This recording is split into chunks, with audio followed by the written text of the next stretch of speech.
संत ज्ञानेश्वर महाराजांचा पालखी सोहळा आज वेळापूर नगरीमध्ये दाखल झाला आणि वेळापूर नगरीतील प्रसिद्ध ऐतिहासिक पुरातन अर्धनारी नटेश्वर मंदिर अर्थात वेळापूर नगरीला देखील अर्धनारी नटेश्वर नगरी म्हणून ओळखलं जातं आणि मंदिर एवढं प्राचीन आहे की हे सगळं प्राचीन मंदिर आणि भारतातील पहिलीच अशी जी मूर्ती आहे ज्या शिवलिंगावरती शंकर आणि पार्वती यांचं रूप देखील आहे आणि याच्या प्रवेशद्वारावरती गणपती नसून तर महालक्ष्मी आहे। या मंदिराचा इतिहास काय आहे, जी आख्यायिका काय आहे, हे सर्व आपण जाणून घेणार आहोत। आपल्या समवेत आहेत मंदिराचे पुजारी गुरव।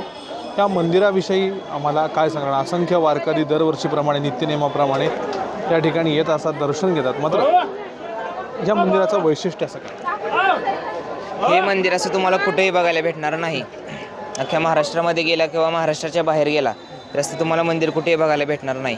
मंदिर भेटेल पण अशी मूर्ती तुम्हाला बघायला भेटणार नाही, कारण की खाली चौकोनी पिंड आहे। तुम्ही आता बाकीच्या मंदिरामध्ये जाता तिथे गोल किंवा चौकोनी पिंड असते, त्याच्यावरती साळुंक असतं, त्याला आपण लिंग म्हणतो।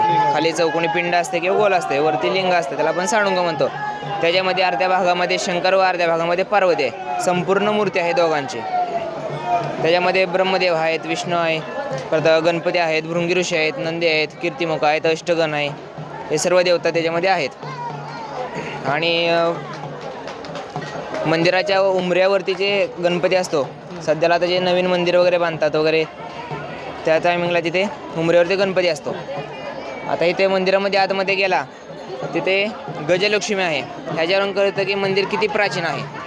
हे मंदिर हेमाडपंथी आहे। महादेवचे मंदिर सर्व हेमाडपंथी आहेत। हेमाडपंथी म्हणलं जातं। आपल्यासमोर आणखी देखील काही गुरव बंधू आहेत। काय मंदिराचा आणखीन इतिहास काय सांगाल? पुजाऱ्यांनी बऱ्यापैकी माहिती दिली। अशी मूर्ती भारतामध्ये कुठेही नाही आहे। पिंडीवर शिवलिंग आहे। शिवलिंगामध्ये अर्ध्या भागामध्ये शिव आणि अर्ध्या भागामध्ये पार्वती। शिव आणि पार्वती दोघंही एका शिवलिंगामध्ये असल्यामुळं अर्ध्या भागामध्ये अर्धनारी नटेश्वर म्हणलं जातं। पुरातत्व खात्याकडे हां, हे आर्कोलॉजीच्या अंडरमध्ये मंदिर आहे त्यांचे कामगार वगैरे स्वच्छता वगैरे असते, मेंटेनन्स ठेवला मेंटेनन्स आहे चालू बऱ्यापैकी इथे। आणि नित्यपूजा वगैरे काय वेगळं काय असतं? शिवरात्र असेल किंवा हो, यात्रा चैत्र महिन्यामध्ये असते।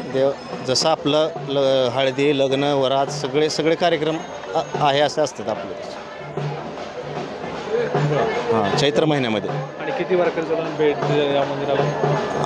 आता तसे अंदाज नाही करता येत का, तर कालच एक 50-60 हजार लोक वेळापूरमध्ये दाखल झालेत काल। त्याच्यामुळं हे तर पहाटे 3 वाजल्यापासून दर्शन बारी चालू आहे, असा अंदाज नाही करता येणार।